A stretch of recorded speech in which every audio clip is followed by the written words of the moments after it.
Greetings, everyone. This is James Holmes in the Black Lion Foundation studio today.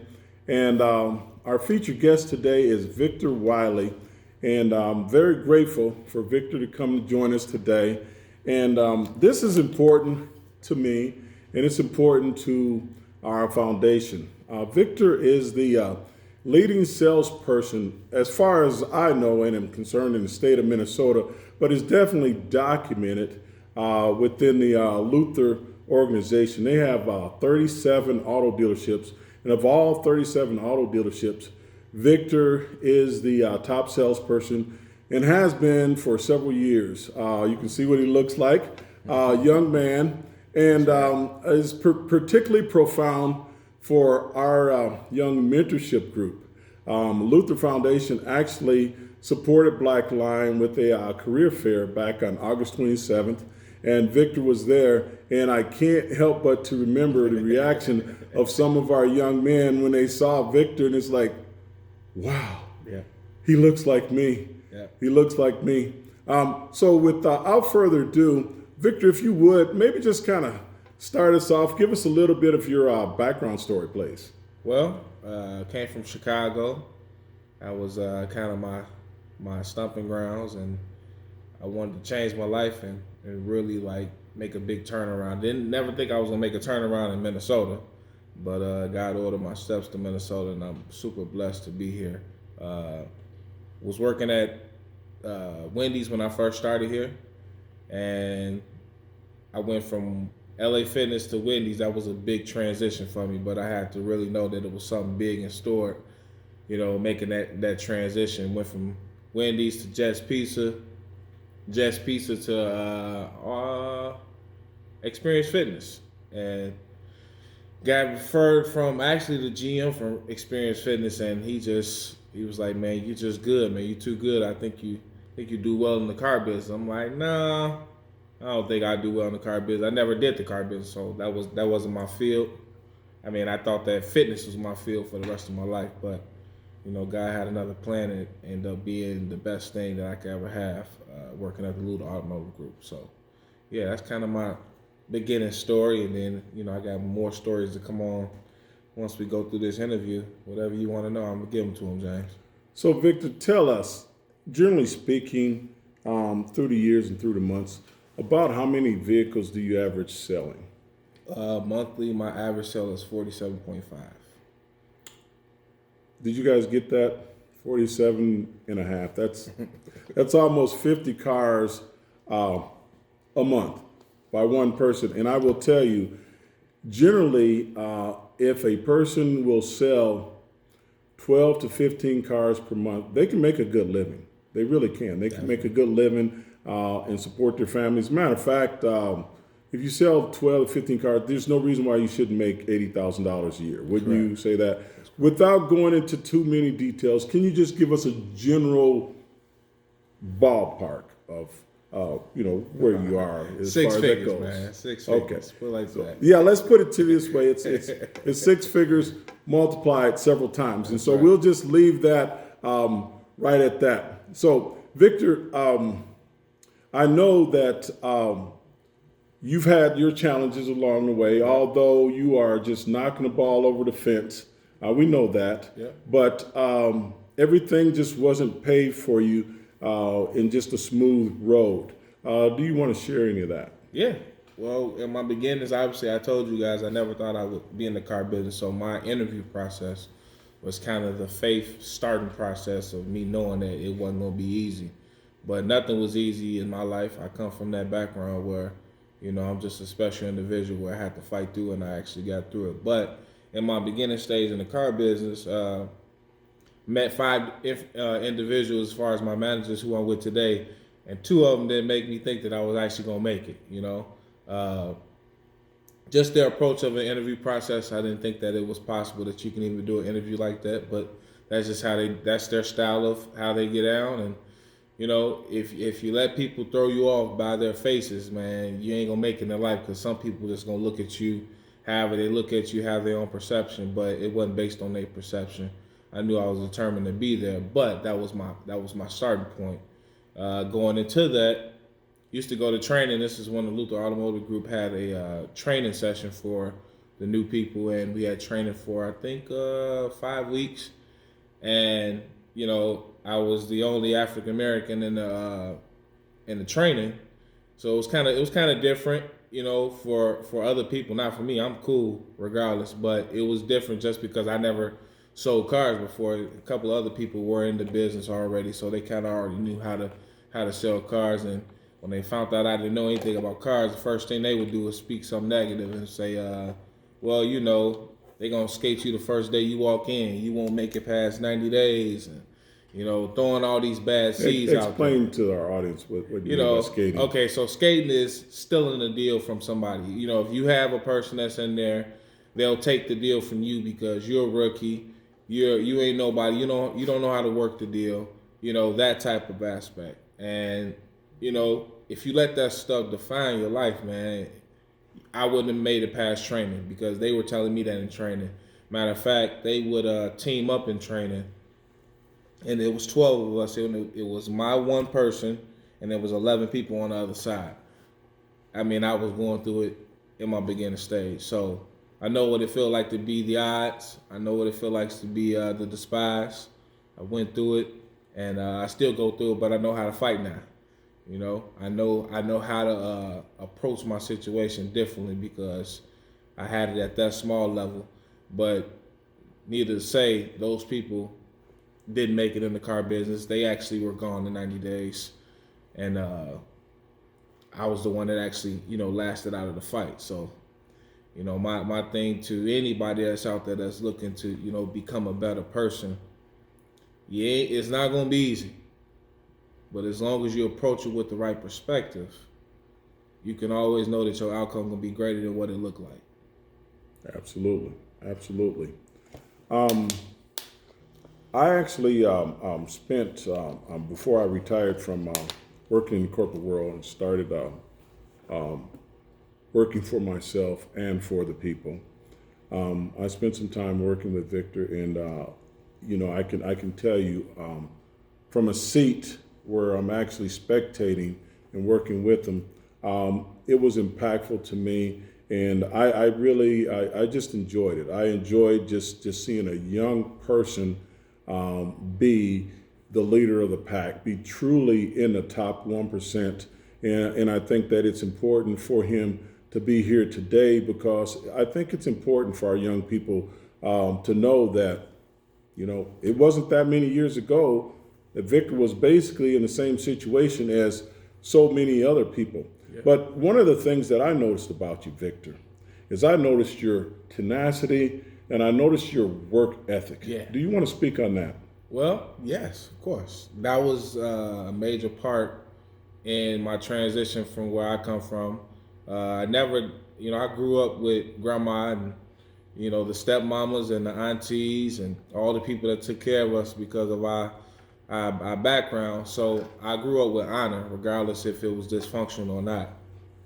So the tenacity, it was instilled in me, just the way I do things, just how I open the door and how I, just respectfully make sure I take care of that individual, even at my smallest beginnings. And I took that and I ran with it. I took serving, from God's perspective on, as long as you serve people, it'll come back to you in 100-fold measure. So I took that and I brought that to the car business because I didn't have no background of car business, so I had to do something.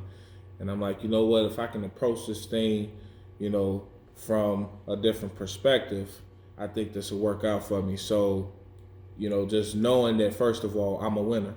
That was my first mindset. I didn't go in with a losing mentality because you can't do that. That would never happen. Number two, I will sell a car. That was my ambition. Every day I will sell one car a day. And that was in my beginning stage, which was a lot to even, people don't even think like that in the car business right now. You got people that's been in the car business for 10 years. As long as they sell, 12 to 13 cars, they're happy. So they're not thinking, more. They're thinking, complacent. And, either you want to be mediocre or you want to be the one that stand out. And I just chose to be the one to stand out. So my tenacity every day was every day I'm gonna sell a car. Every day somebody's gonna buy a car because I wanted everybody to have a car because I come from where nobody wanted nothing for nobody. So my ambition was to help somebody else. So that was pretty much my work ethic every day, without fail, no exception. Absolutely, absolutely. Zig Ziglar has this saying that if you help enough people get what they want, then you can get what you want. So that's a very mature approach, and it's an approach that serves not only Victor well, but hopefully some of the young people that are listening.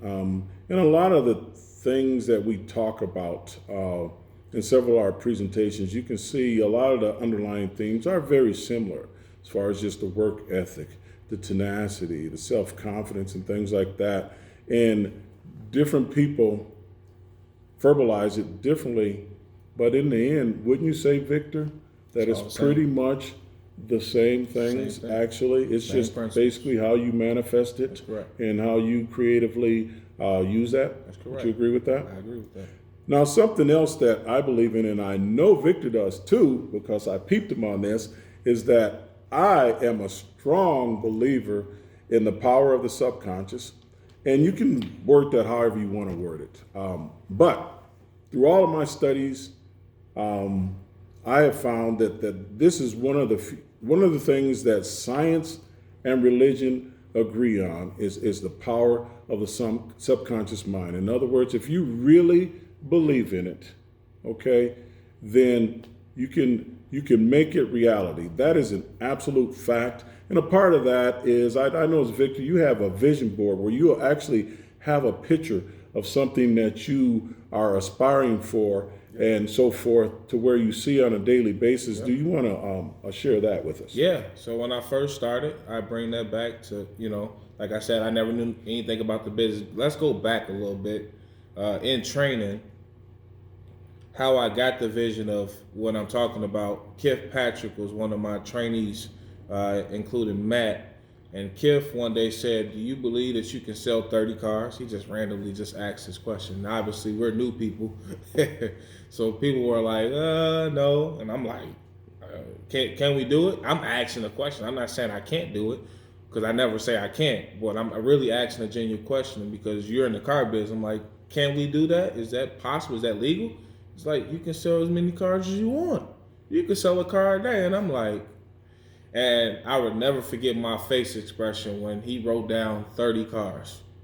I don't know if you guys seen All About the Benjamins, when they hit the lottery ticket and they actually won, and he just went crazy. His mind just went like ballistic.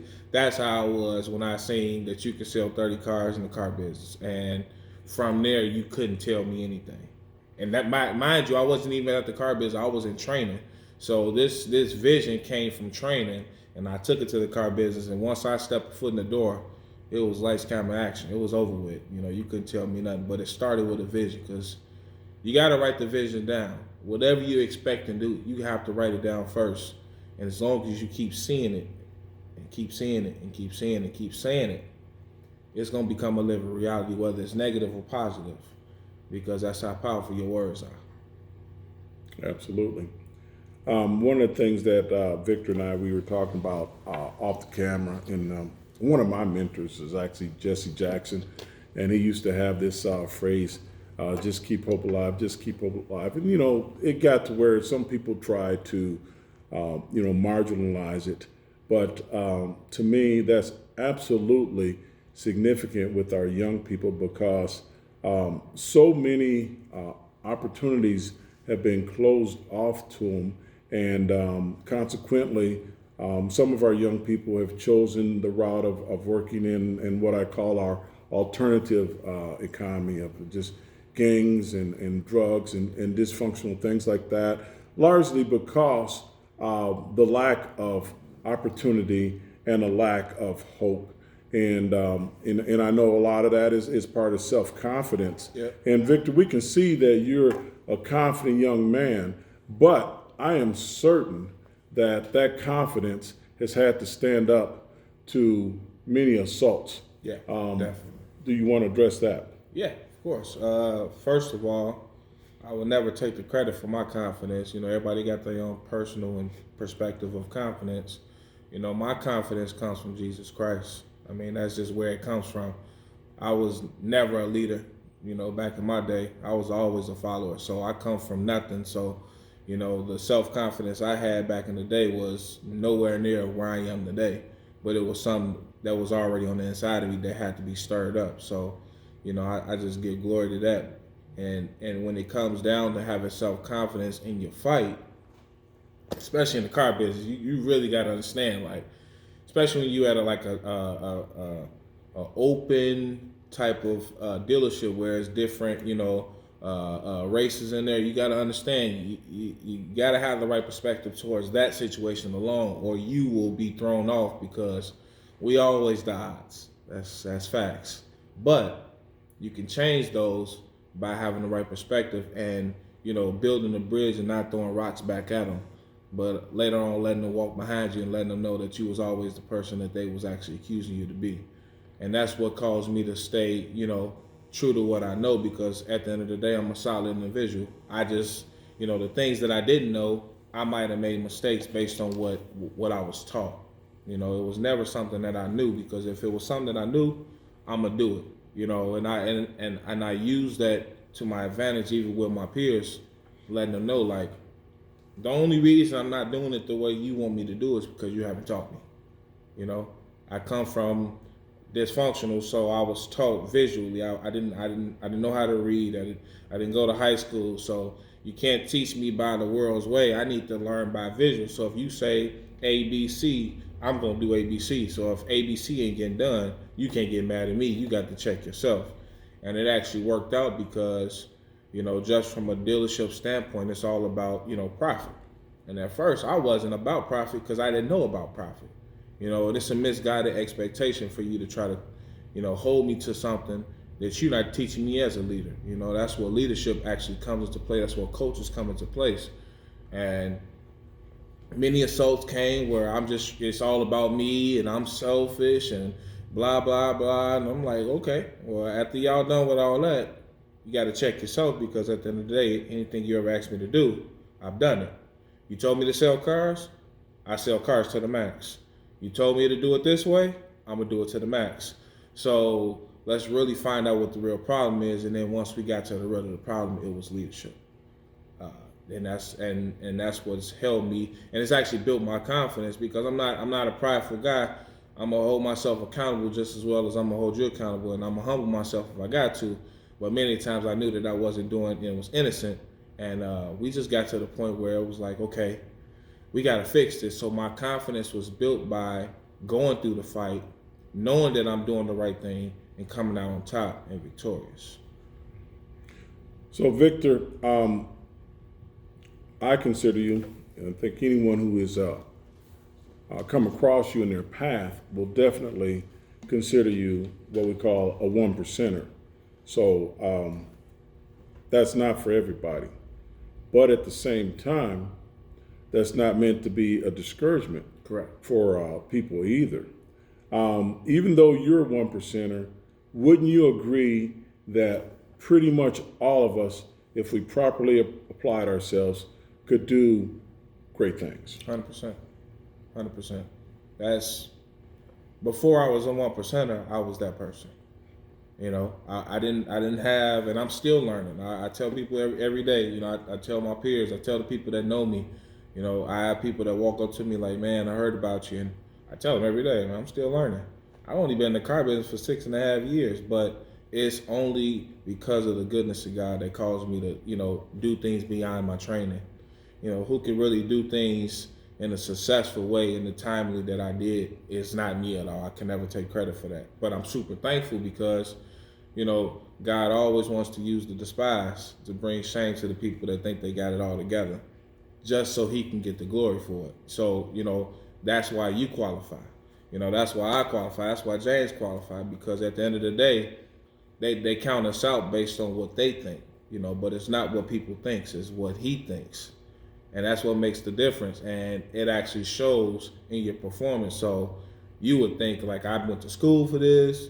You would think I got a lot of training. And by the way, the training was not, writing down stuff. It was just, we in a big class and he's talking to us about the process of Luther, but at the reality of it, the training is not going to teach you how to really close a deal.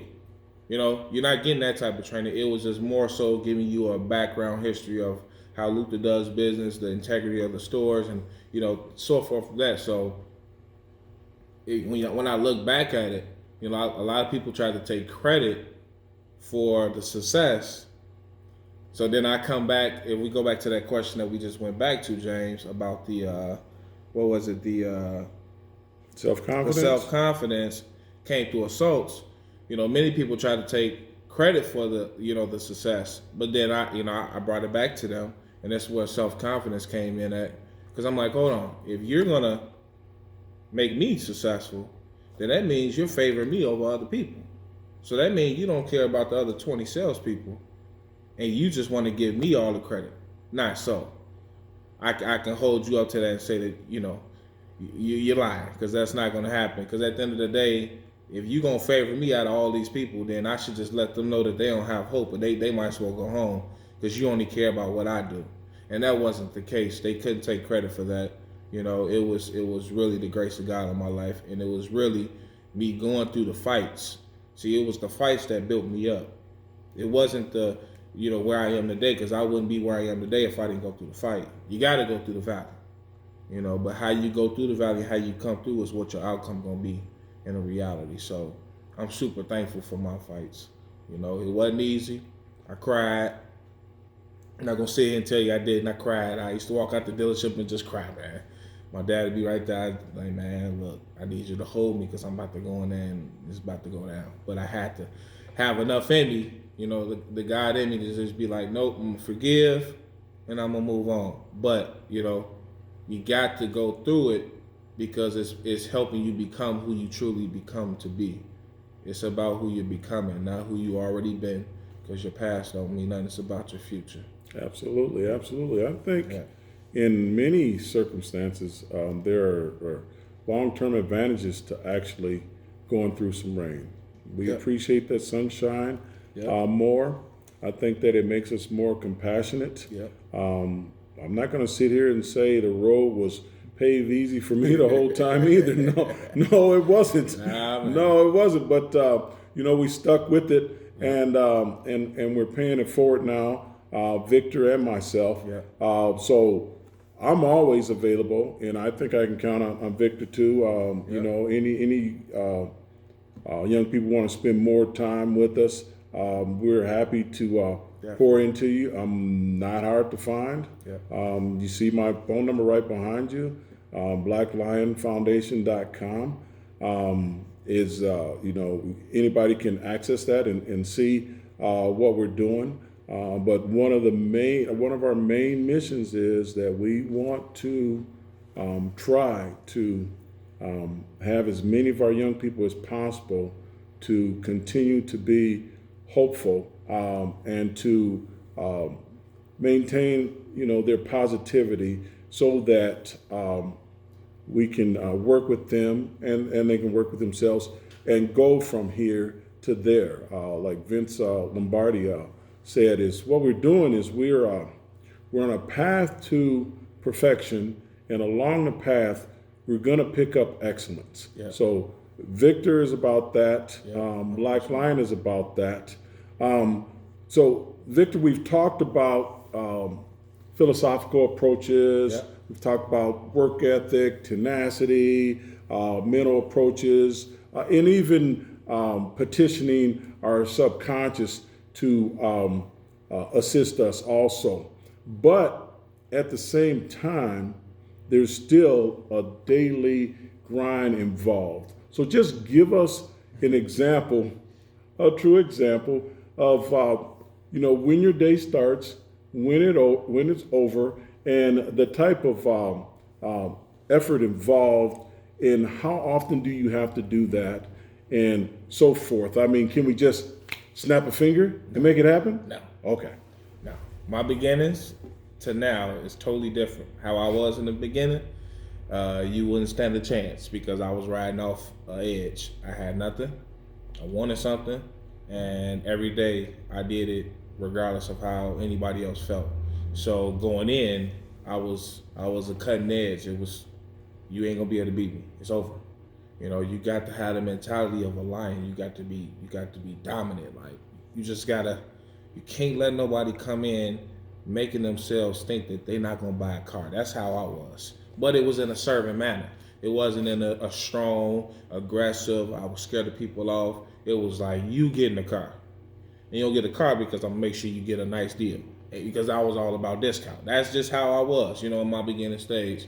And I'm pretty sure if Luther hear this, they'll be laughing because I'm a different person now. But the whole thing was, it was like, man, I just want you to get a good deal. I was all about having fun with you, you know? And every day I would say, I'm gonna sell a car.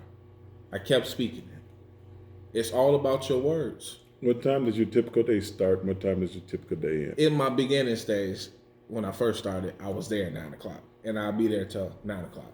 I mean, it's crazy. I would eat all day. 12 hours. 12 hours. No days off. My Tuesdays was my day off. I was at work. By the way, I used to walk to work.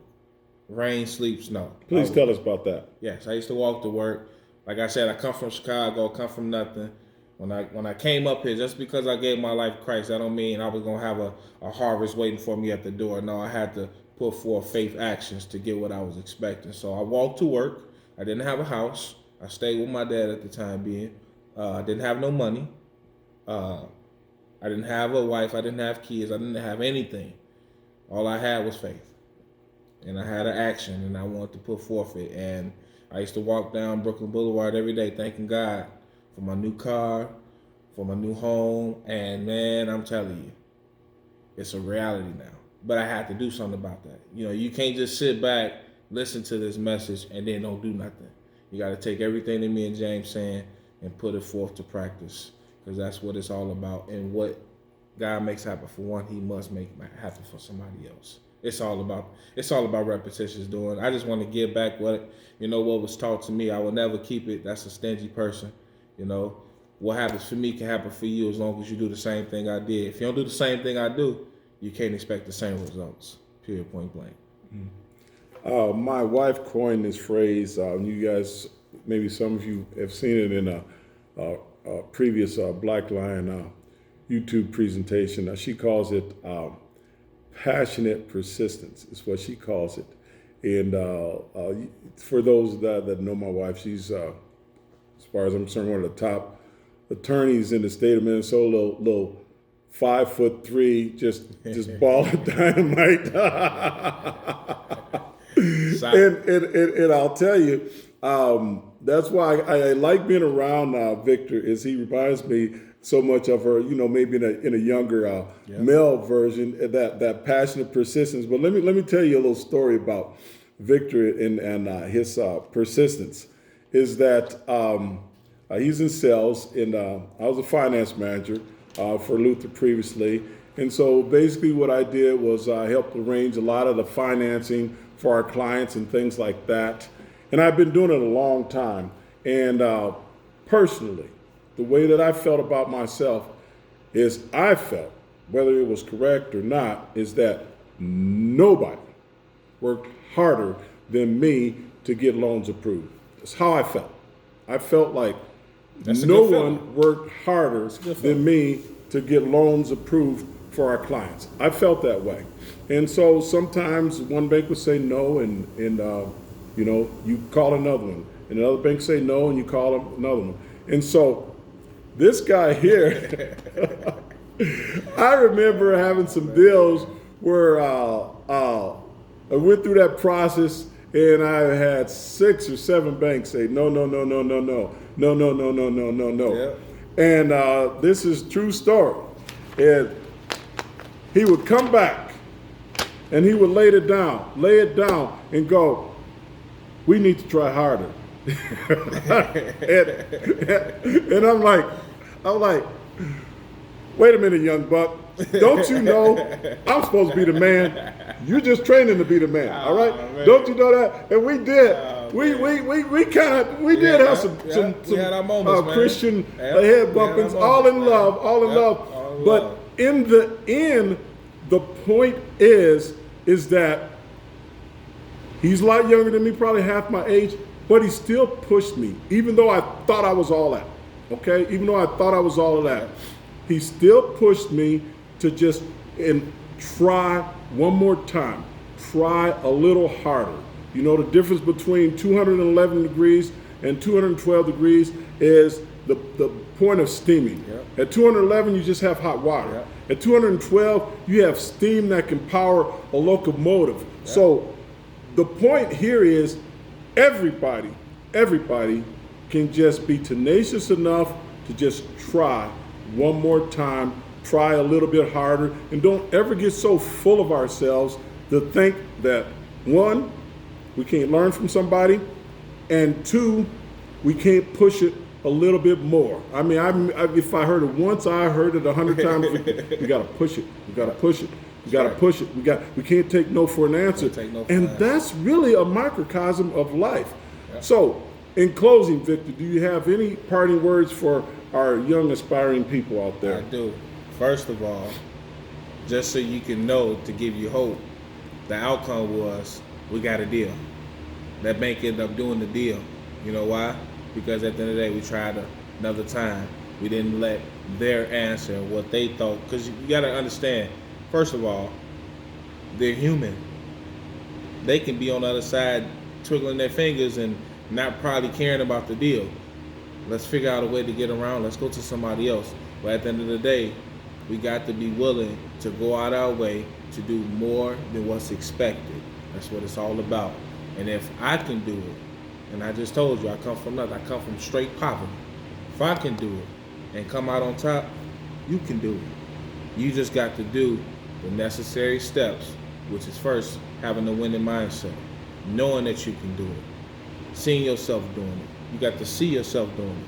That's what it's all about. I got to see myself winning before it become a living reality. I got to see myself in that nice house if that's what I want. I got to see myself in it before it comes a living reality. That's how God engineered you. That's how it's going to become. You can't change the process. You can't change the order. So all you got to do, if you really want to get out of your situation, number one, you got to have self-confidence. Number two, you got to have a persistent attitude, which is a winning attitude, that no is never my answer. And don't get mad. I didn't get mad at him. I just wanted him to know what I didn't knew. get mad at you. Exactly. Right? That's right. It's something that needed to happen so that me and him can grow. Now me and him are doing something far more beyond what I ever thought would happen. Absolutely. We had two big eagles in the room. We had to fit those eagles in the room. And those eagles have both grown to the point to where we're diminishing ourselves and we're uplifting our work. And we're paying it forward. That's right. And it came, and the only reason, see, people say, well, why did you push him like that? Well, if we go back to what I said before, I said I pushed him because I wanted to sell one car a day. That was my goal. That was the vision. Remember, he talked to you about the vision. That was my vision. So if I don't go an extra step, then how can I become a living reality with this vision? So it's about you doing more than what's expected. If you don't want to be mediocre, you're going to have to do more than what's expected. It's going to take a fight, but when you come out, you're going to come out on top, and guess what? You're going to become a better person. You're going to start thinking different. You're going to, look, if I'm sitting next to James and some water hit us right now from a pipe, is James going to get wet? Yes, he is. And that's the principle. If you are doing better, your family gets the overflow of that. That's what it's all about. It's about family at the end of the day. And that's what my heart was all about. Having a family, making sure my family good. They don't have to worry about nothing. We self-sufficient. And I'm growing into this thing where it's becoming a living reality. I still got work to do, but I'm far from where I used to be. And it all started with me being self-confident in who I am, knowing that I can do better, knowing that there's a way I'm going to make it happen. And now look, now I'm talking to you about something that I actually lived only in 6.5 years. So the timing is on you. At the end of the day, it's on you. Once again, folks, in closing, it's Victor Wiley, W-I-L-E-Y. That's right. This young man is the top salesperson in the state of Minnesota, the highest income producing salesperson in the state of Minnesota. You're looking at them in the flesh. Victor, thank you for your time. Thank you, we James. greatly appreciate it. You, man. And be blessed. And for all of you guys, be blessed and stay blessed. God bless.